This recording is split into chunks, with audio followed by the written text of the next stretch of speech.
Good morning, everyone. How was your day, Liana, Renz? Morning, We're ma'am. good, ma'am. Yes, Really good. fresh. I am glad to hear that. So, for today's lesson, we are going to discuss the word will. But before that, Liana, will you please read our set of objectives for today? Okay, ma'am.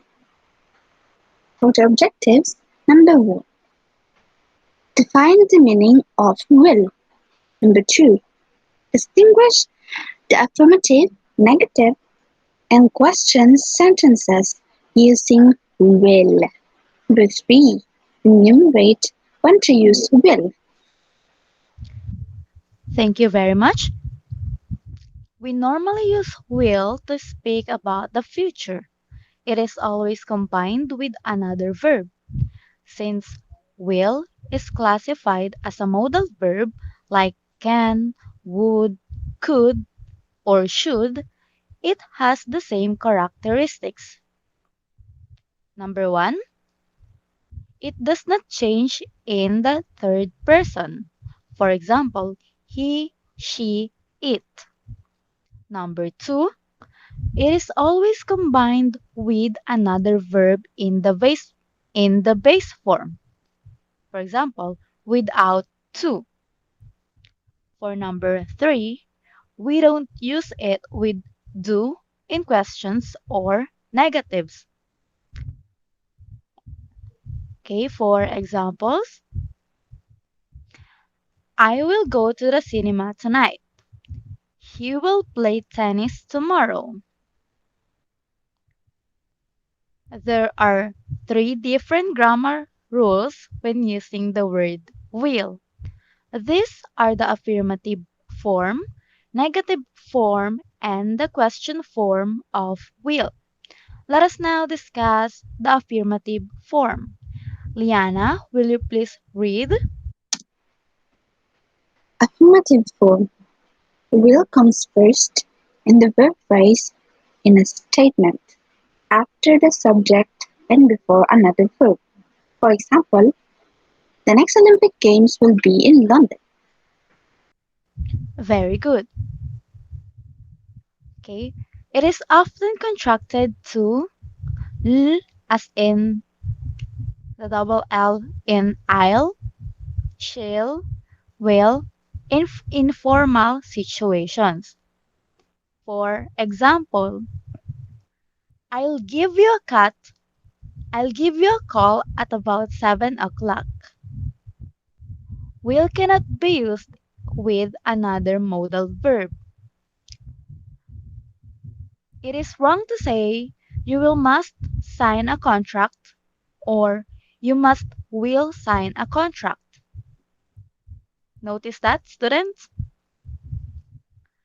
Instead, we should always say you will be obliged to sign a contract before starting employment. Next is that will can be followed by have to, or be able to. You'll have to let me know when it arrives. Example number two, she will be able to live near her parents if she gets the job. Okay, for the negative form, Renz, will you please read? Yes, ma'am. The negative form. The negative form of will is won't. We don't use don't, doesn't, didn't with will. We do not say they don't will tell us very much until January. Instead, we say they won't tell us very much until January. We use the full form will not in formal context or when we want to emphasize something. I'll carry her, but I will not push a pram. Thank you very much. So let's move on to the question form. The, the subject will change position to form questions. We don't use do, thus, or did. For example, will the number be in the phone book? It is wrong to say that, thus the number will be in the phone book. Also, we can use will and won't in question tags. For example, you won't forget to take the cake out of the oven, will you? It'll take quite a long time to get there, won't it? Let us now move on to the use of will. When do we use the word will? As I have said earlier, we normally use will to speak about the future. Number one, to make predictions. Liana, will you please read? Will is used to make predictions about the future. For example, I think they'll be off in January again. Some predictions are about facts, things that we know always happen. For example, it's all wool. It'll shrink if you wash it in hot water. Thank you very much.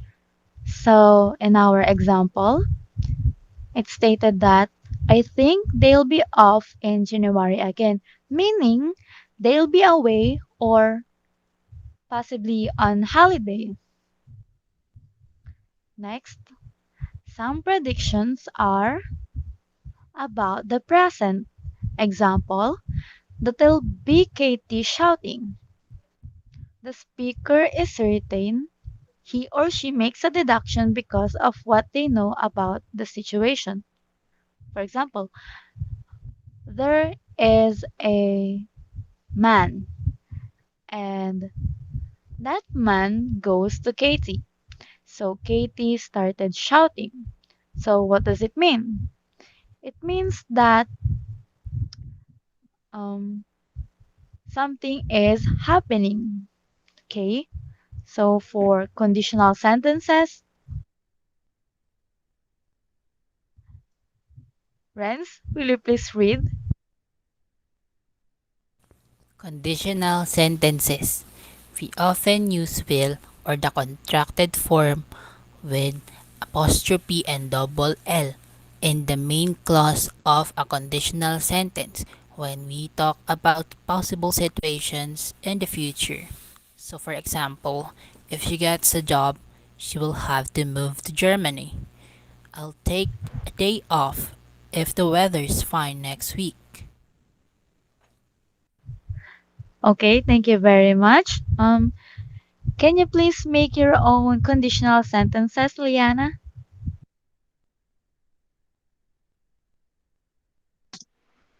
Okay, ma'am. Um, if I get my answers right, I will have a good score in my exam. Very good. That's impressive.